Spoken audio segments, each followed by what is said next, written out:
Hello and Fuck it, I'll keep it in there. Hello and welcome to The Reasons I'm Broke. I'm Daniel. And I'm Kelly. And if you're a first-time listener, this is our podcast where we talk about some of the comics that we buy every week, Kelly and I. We also talk about movies, TV shows, video games, and this week, very broke. A shit ton of books. It was a big week. All good books. Yeah, a lot of really good books. Really good books. Worth it, but we're broke. Starting on the indie side, Adventure Time number 12. This is continuing with the story of BMO being possessed, or he's got a virus, and they're trying to find this wizard. I can't even pronounce his name. It's like Elbow, but But the W and the L are switched. Eblo something. It was a filler story. I loved the beginning of this because it was LSP. And LSP is pretty much, if you remember in the last issue, they get transported into BMO to play a game, and LSP is watching, and she's like, oh no, I'm going to be part of this game too. And BMO's like, but it's only a 3-player game. She's like, I don't care, just put me in there. And she becomes this post in the game. She's just this pole sitting there. What did she call it? She called it a cheap roof leg is what she called herself. And she makes up this whole love story between her and the Go Hand. It was hilarious. It made me so happy. If you guys play any of the video games back in the day where you wouldn't move and this like Go Hand would come out telling you to go forward, like she starts a relationship with this thing. Dr. Really Julius Abshaver or something like that. The rest of the crew though, Jake, Finn, and who is it, Marceline? They're trying to interview a bunch of wizards around the world about the land here. So they hold up like this contest on who's the best wizard. They make up these posters, and they're interviewing all of them to try to find the one wizard that did infect BMO. And I like the one that's actually Wizard Elbow, and he's just made up of a bunch of elbows. It was a really good story. I liked it. It was a filler again. It's going to lead up to something great, but it was a really cute story. Next we have Futurama number 65. This one was actually on our chopping block. This was kind of the last go that we were going to give it to see if we were going to keep subscribing or not. What did you come to your decision on for this one? We are dropping it. One of the reasons is we do have Justice League of America coming out, Man of Steel, and there's a lot of tie-ins that are going to be coming with the new arc that comes with Greg Capullo and Scott Snyder's new Riddler run, that I just have to drop something because, I mean, there was too many books, and Futurama, I think, was the one that we're going to end up dropping. Right. I would actually go with this as my pass for the week. Not that it was particularly bad, but compared to the other things that we pick up, it's just not something that we need to be spending the few extra bucks on. Yeah, I agree. It is my pass of the week. The Sun, they forgot to pay the bill on a Sun that got sold by Nixon. Nixon sold the Sun to pay off some debts. And they forgot to pay the electric bill, quote-unquote, that month. And it follows a humorous story of them playing poker and winning the Sun back. Yeah, that was pretty much it. Yeah, it's a light read. It's, you know... When you're paying for so many books, like the first ones that tend to go are the kids' books.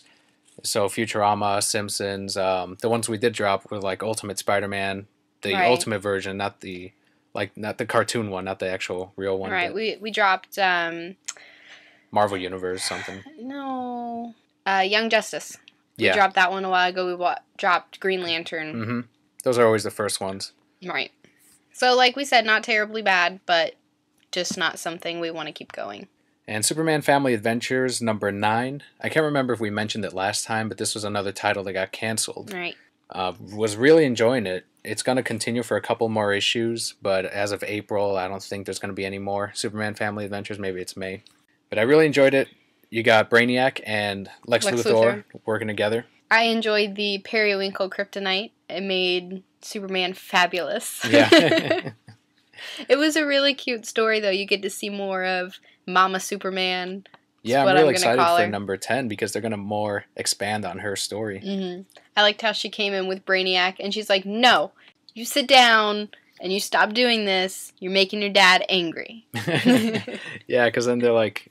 Superman and him look at each other and, what do you mean, Dad? Does that make us brothers? No. And they continue fighting. It was a cute issue. Next we have I, Vampire number 16. We're getting close to the end of this one. I know the writer said he did finish it the way that he wanted to, so... Number 19 will be the last issue. Right. But in this one it continues with Bennett trying to open the gates of hell through things that he finds in the Van Helsing basement, pretty much. Mm-hmm. You get the introduction, or you get more of Kane's backstory, where he became the first vampire and how, and his woman, and you get a little bit of that. And I did like, what was Bennett's girlfriend's name? Elizabeth? I liked how she was just, this is boring, let's just do something else. I did like how they presented her character in this one. Very likable. Yeah, there was an origin to the vampires in this, in number 16. I'm assuming they just wanted to tell it, get it out of the way before the cancellation. And we'll see if someone stops Andrew. Yeah, I'm sure they will. This one I really enjoyed. Batman Beyond Unlimited, number 12. In the last time that we talked about it, we didn't reveal who the character was at the end of number 11. But it ends up, it's Lobo. You mean the comedian. Looks exactly looks the exactly same. like the comedian, has a cigar running around. But he is hired under contract to take down Superman and bring him in, because Superman, being the naive character that he is, he went into this planet and completely fucked up their way of life. There was a race that they were using as slaves, and he interfered, I'm assuming with their history too, by just going in, freeing all of them. They went on and developed their own culture, and now the whole planet got messed up because of him. It's been in a constant state of war ever since he did that. Between the two cultures, yeah. Right. If none of you know what Batman Beyond is, it's a comic book. It has the Superman Beyond in it as well. That comes out digitally, and this is an older Superman in the same timeline as Batman Beyond, Terry McGinnis. Right. And now he's realizing, okay, when I was young I did this and it was dumb, and now I do have to kind of fix it, and it's coming back to haunt me, and Lobo's there. He's got him. And really cool appearance, Martian Manhunter. It's the first time we've seen him in the Batman Beyond universe, not even in the cartoon. Doesn't look like he aged a bit. I love what he says to Superman, too, because Superman's like, I need you to help me find somebody. He goes, was Batman busy? Yeah. Like, why don't you go find your man? It was a good story, though. I think it's leading up to something great. Yeah, I'm really liking Superman Beyond. And for the Batman Beyond portion of the comic book, Terry McGinnis, not a lot happened in this. He kind of escapes the Clown King, and who he was being choked and hung in the last one. He escapes and he figures out what it is to be Batman a little bit more. He realizes that he doesn't have to end up like Bruce, who is alone forever, but it is about the sacrifice you make when Gotham needs you. And that's when he decides, okay, I have to give it everything I have. I'm beat up, I'm defeated, but I have to come back and I have to save Gotham. All right. I did like, you get a little cameo from Dick in here, where the Joker King thinks he's won, and then Dick comes in and, like, roundhouse kicks him to the face. I don't remember. Punches him or something. And the Joker King's pretty much like, I'm going to fuck you up. He's like, bring it on. Yeah. He says, oh, another one who needs to learn the lesson, huh? And that's when Dick says, yes, please. Teach me, you sick bastard. I was like, oh, man. So good. That was, I'm excited to see how that, like, forget Terry. Just Terry, go be Terry. Somehow Robin is badass in this. Because he's old and jaded like Batman. I'm not Robin, I'm Dick Grayson. No, you're still Robin. Next we have Talon number 4. This is continuing. In the last one they unleashed the Gotham Slasher, the Gotham Executioner, some big baddie. Gotham Butcher. Yes, that was his name. So in the beginning you see him fighting with this guy who's pretty much indestructible. There's even in, towards the end, they defeat him in the usual way through freezing him and saying, okay, this is the end. And he's still there. Yeah, the Talons, their one weakness is freezing their core or bringing it down to a certain temperature, and that will kill them. We figured this out in the regular Batman universe when Mr. Freeze had his gun and he took down a bunch of the Court of Owls with that gun. That's how you defeat him. And he brings down Talon Calvin Rose. He brings down the Hudson River on this guy because he's like, you know what the temperature is of the Hudson River at this time of year? Thinks he's defeated him, but the big reveal at the end of this is that the Court of Owls, they've discovered a way to make the suit warm up and heat up so that you cannot bring the core of the body down. It's like, holy shit, how do you bring these guys down now? They'll find a way. I'm still not super duper impressed with this series. I'm still liking it. I really like this issue. I thought it was really cool. You do see at the end, though, he and his woman, they decide they're going to team up together. They're actually going to go back to Gotham and fight these guys together, which I think leads to some, it's more than just old man and young guy trying to take these down. I like the family aspect of it that they're bringing into it. Like I said, I'm still not super impressed. Yeah, maybe we'll see Batman make an appearance, too, in a couple of the future issues. He better. Scott Snyder, as long as he keeps writing, I think it should be okay. I know it's going to go off his hands in a few issues. But after that, we'll see where the story goes. And we also have Batman the Dark Knight, number 16, introducing our new villain. Super spooky issue. I was creeped out. The new design is really scary. Yeah, there's a new artist and a new writer to this. There's just a creative creative change to the series. The Mad Hatter has like this bulging, lazy eye on the right-hand side. The writer is Greg Hurwitz, and the artist, of course, Ethan Van Sciver, who's really cool, really good artist. The art was really good in this. The writing I felt was a little bit weaker. It seems like the writing didn't match up to the art. I agree. I mean, it's your stereotypical, these people are taken over by mind control. I got to figure out why they're doing. Well, of course, it's Mad Hatter. That's just kind of what he does. But like I said, I love the reveal of Mad Hatter in this. I love his design. You see Bruce and his new woman and how they just can't be together anymore, which is why he's better with Catwoman. we'll get into this later, guys. Yeah, Natalia was her name. Really cool layout that Ethan did, where there's like these piano keys and they're talking and the panels are set up so well to match with the piano keys. As their relationship basically falls apart, she says, "I know who you are." Does she mean Batman? We don't know, but he kind of ignores it and says, I have to go. And she says, "If you leave, then I don't think I can handle this. Then our relationship is over." And he says, "Yeah, I don't think I can handle it either," and gets out. And that's the end. Oh, Batman. Just go out with Catwoman. We did get the Sword of Sorcery number 3. So we can finally read number 4, which we did. Number 3, it's all about getting her training in. And it was more set in the fantasy world that we were growing up, or we were liking in the first 2 issues. The reason I bring that up is because in issue 4, they kind of switch it up and they put you somewhere else. But this one, there is more setup. They do try to compromise with the queen of the land. Her aunt. Her aunt, pretty much. So they meet at her uncle's house because he's neutral ground. I guess the big thing within this family is the blonde hair. If you don't have blonde hair, they don't really care about you because you don't have the power. So he's, gray eyes, brown hair. He's like, I don't pick sides. You guys can come here and duke it out, and I don't care. I'm neutral ground. Yeah, unfortunately, things don't go through. They can't come to an agreement. Do we expect them to? No, but there's still so much more potential that this particular story has. In the backup, of course, Beowulf. We find out more about Terminator. That he was designed right after all of the humans, the superhumans as they call them, died off, and everyone became a superhuman. Like, superhumans were unique back then. But at this point, he's like a robot designed by, they brought it up, Amanda Waller, like her organization. And I'm like, oh shit, they're really trying to tie this into the New 52, the rest of the universe. I don't know if I like that or not. Oh, I loved it. I thought it was so cool. I was completely in love with this whole Beowulf special feature. But yeah, you get a conclusion. You meet his mother, quote unquote, sister. Yeah. Is something.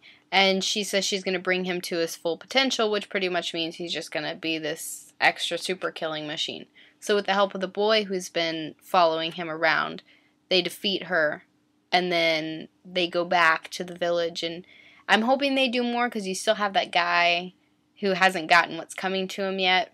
Right. Yeah, he's like the king's right-hand man who's like, that little boy can't do anything. And Beowulf's not this big bad guy. Kicks him in the balls. Yeah. But it was good. I thought it was a good wrap-up to that beginning story. And I wouldn't mind if it got its own comic. I would read it. Beowulf, yeah. Agreed. And then we had Amethyst number 4.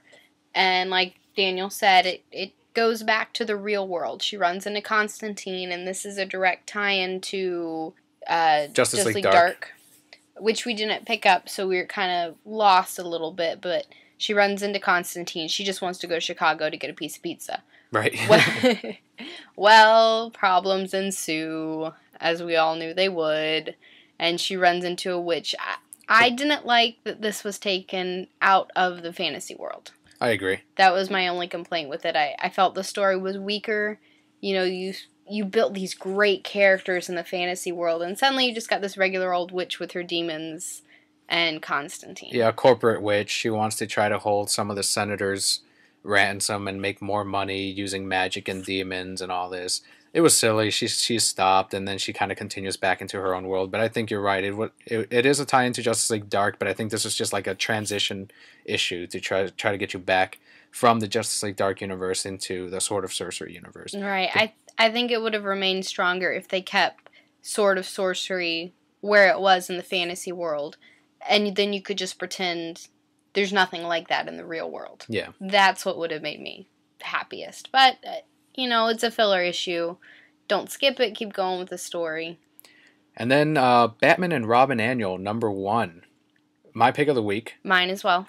Really good issue. It's $4.99, so it is another $1. Worth it. Extra pages. Peter J. Tomasi does the writing. Really good art. Adrian Siaf. And you see little Damian as little Batman. It was so cute. Damian, in the beginning, pretty much sets up a scavenger hunt of sorts across Europe for Bruce. And he says, you need to reconnect with your roots, where you came from. I will be one city ahead of you the whole time, and then we'll meet up at the end, and it'll be a great little father-son vacation. Yeah, it was really cool because we all know Bruce is very skeptical. He always wants to do his research behind everything. And Damian did that part for him, and he brought him these little moments in his parents' history that not only confirm that they were in these various locations, but they're all things that he never witnessed because either he didn't exist yet, he wasn't born, or it would have been something that he never would have been told because his parents are dead, and he discovers all these things. Damian did the research ahead of time, pretends that he's ahead of him the whole time, but he's actually in Gotham, dressed up as Batman, and taking care of the city while Bruce is off in different parts of the world, discovering these little things. Oh, it was such a cute issue, and his bat suit just makes me laugh. It looks like a giant, robe that he's wearing. There's actually a scene where he's in Wayne Manor by himself waiting for the sun to go down. He's got, it's not a glass of wine, but it's a wine glass with some drink in it, and he's swirling it around wearing Bruce's robe. And which is all, loose and falling off him. Because he's so tiny, and he's, yelling at the sun. He's like, just set already, because he wants to go out. But I thought it was great. It really showed their relationship as father and son. I don't think Damian did this out of spite. I think he did it because he really cared about Bruce. Yeah, he wanted to go and run around the city, but what Robin doesn't? Yeah, he wanted to be Batman. He admires his dad so much. He set up this whole thing just for him, not only to build up their relationship, but also because that is someone that he looks up to. Mm-hmm. Batman is the ultimate authority figure to Damian. And Bruce, the whole time, I guess, knew that he wasn't running around the world with him, but it was all about building that trust. And it was a very important issue, very good. A lot of good stuff happens between Bruce and discovering what his parents went through throughout their lives. Pick of the week, excellent, excellent book. The Alfred parts are funny, too. Yeah, Alfred goes and visits his old friends, too, in London. Does some theater. Tries to hook up with an old fling. It was a really good issue. Definitely, if you only pick up one book this month, I would say pick up that one. Yeah. Next we have Ozymandias before Watchmen. This is number 5 of 6. This is your favorite guy right here. I like Ozymandias. Still looking at Dr. Manhattan. Had him all over his TV screens. Yeah. He was like, Dr. Manhattan. Very wordy comic. Yeah. I fell asleep. He's still trying to figure out how to harness Dr. Manhattan's powers and learn more about him. Mm-hmm. It all goes to transferring that squid alien into what was it, New York? I think so. And he's trying to do it with Dr. Manhattan's energy so that he can leave that and blame him, as we all know happens in the regular Watchmen series. Mm. The art is still really good. It's starting to really come together, how he gets into the toy line that we see in Watchmen.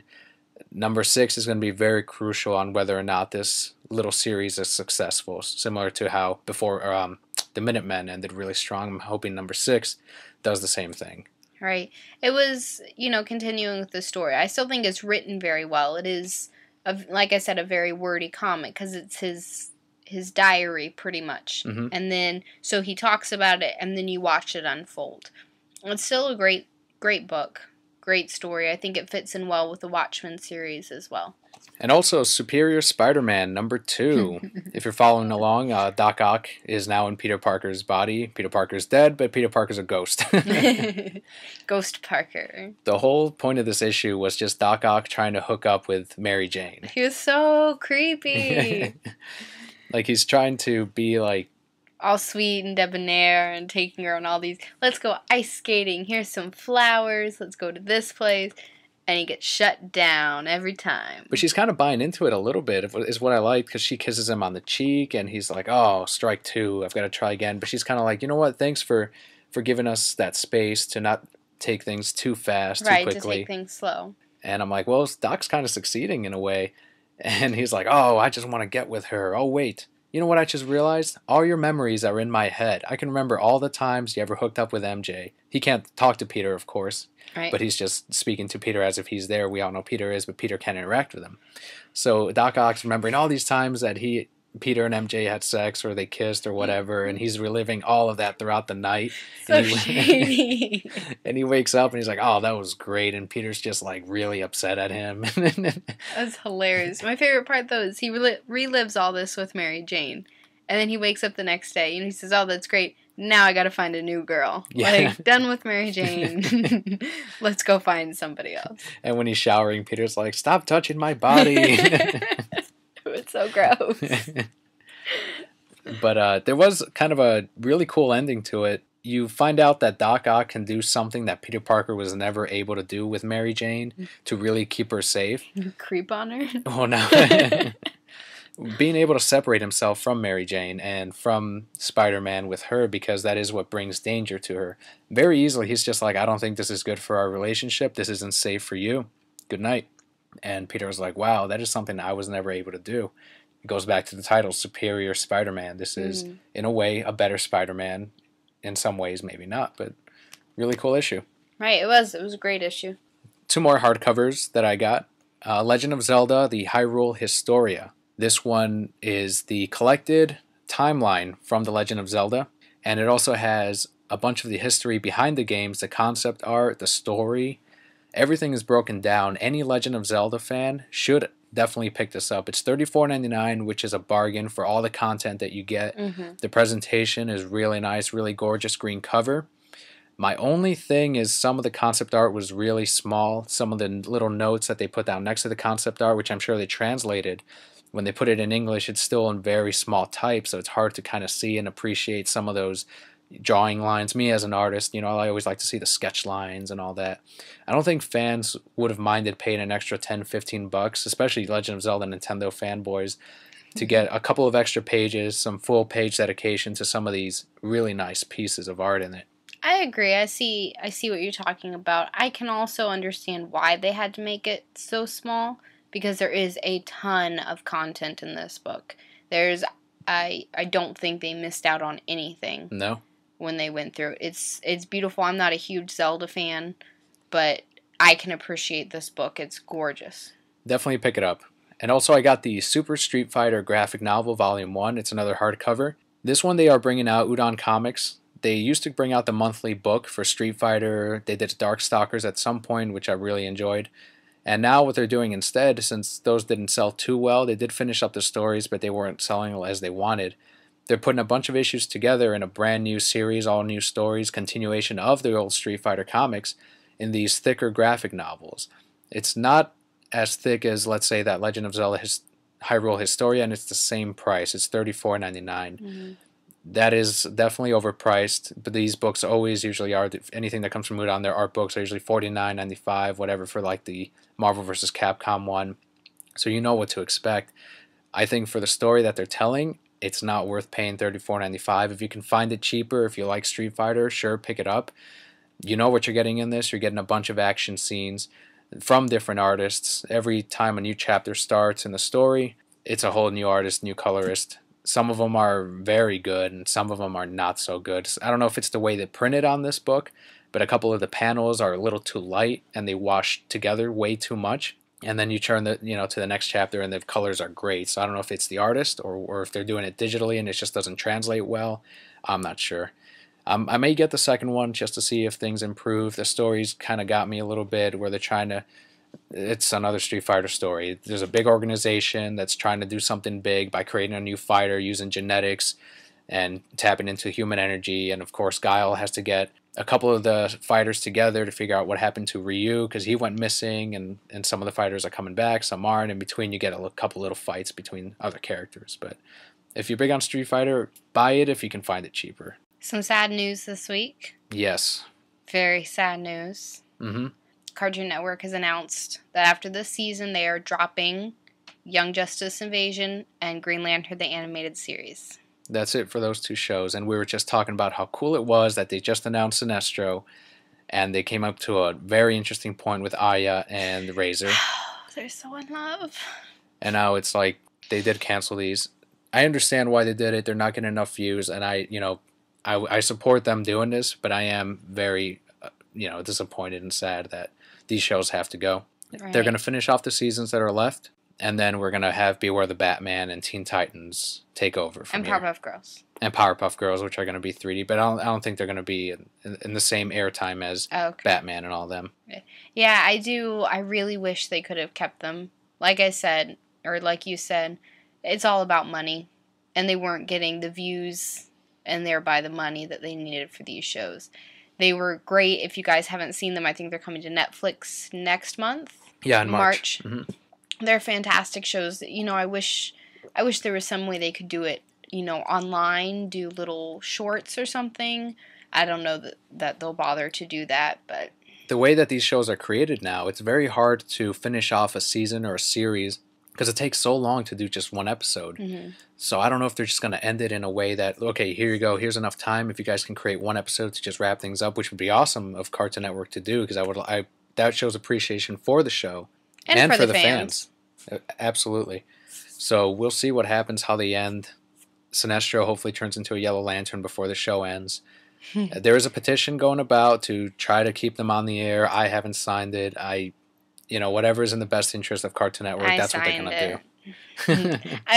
At the end of the day, a petition's not going to make a difference. It's going to reflect the views. That's all a petition does. Yeah, and if suddenly there was it's not like Family Guy where there was a spike of sales in DVDs and then they said, okay, well look, there is some money to be made. Let's bring the show back and order some more seasons. I don't see a lot of people running out and buying the Green Lantern, the animated series comic book, or the Young Justice Invasion comic book. Mm-hmm. There's not a lot of merchandise out there that people are just buying into. I think it's a lot of the audience is around our age, where we're not collecting the toys, we're not collecting like a lot of the comic books, but we're enjoying the show and we're talking about the show. So it's a shame, it sucks, but we got Batman and Teen Titans. Hopefully, what I would hope, okay, yes, you need to cancel the show, but revamp the comic books. Make the comic books more for adults. Because we followed the Young Justice. We followed both of them for a while. And they were just, I'd rather see something in-depth like the Batman that we're reading. Yeah. Treat your audience like adults. And I think the comics would do much better as well. And also, we're probably going to end it up on Paul Dini. Yeah! His podcast is called Radio Rashi. And on Twitter, he does questions where you can send him questions on Twitter, and he'll answer them on his podcast or just on his Twitter. For a while, I've been sending him this tweet that says, look, Paul Dini, we respect you as a writer. You created Harley Quinn. You wrote some of the best Batman, the animated series episodes. He's now working on Ultimate Spider-Man, the cartoon, by the way, for anyone that's following Paul. And he's also going to be doing the Incredible Hulk, Agents of Smash, which is coming out later on this year as well. It's another cartoon with a bunch of Hulks. But I asked him, you need to settle this debate between Kelli and I. Who is a better fit for Batman, Talia or Catwoman? I was going to play what he said on the podcast on here, but one, I don't know if I can do that. Two, I didn't ask her for his permission, so even if I could do that, I'd want his permission first. But he basically said Catwoman was the better fit over Talia. And keep in mind, when he submitted this question, he shook my hand, this man right here. And he said, whatever Paul Dini says goes. That's the end of it. Thinking Paul Dini was going to say Talia. I was actually like... That's what he thought he was going to say. Because even if he said Talia, I still would have expected you to accept the answer as well. I don't know if you would have. I don't know if you would have just been like, well, he was crazy. But I would have still... But in respect for our bet, our deal, okay, this is what Paul Dini said. But I know everything about love, so I was right. Yeah, the reason Paul Dini gave for Talia being Catwoman being a better fit for Batman than Talia was because Talia always has this baggage of family. Because at the end of the day, he said, Ra's al Ghul is going to come first before Batman. There are some times in which, I guess if I was talking to Paul face to face, I would have been like, well, what about the times that Talia has chosen Batman over Ra's? Or even in the episode Out of the Past, which he wrote, where he's looking through all the pictures of all his past flings, Barbara Gordon, Wonder Woman and Lois Lane, all these girls that he's looking through, and none of them he doesn't go through Talia. So to me, that says that she is different than the rest of them. So that is in a way special to him. And I don't know, I was wrong. You were wrong, and I was right. Yeah. Because why was I right? Because you know everything about love. I know everything about love. And one thing that did kind of bother me a little bit about his answer was that he's like, well, Dark Knight Rises, I mean, things didn't end up too well for him when he tried to get with Talia. And I'm like, but you didn't write that, so let's ignore that. You and I can go back and forth all day long about why we think each woman is better for him. At the end of the day, I was right. Paul Dini said I was right. And I said what Paulie says goes. And yeah, so sad. That was very sad. He was so sad. I will say that now, since it came from the man, Paul Dini, that Catwoman is the better fit for Batman.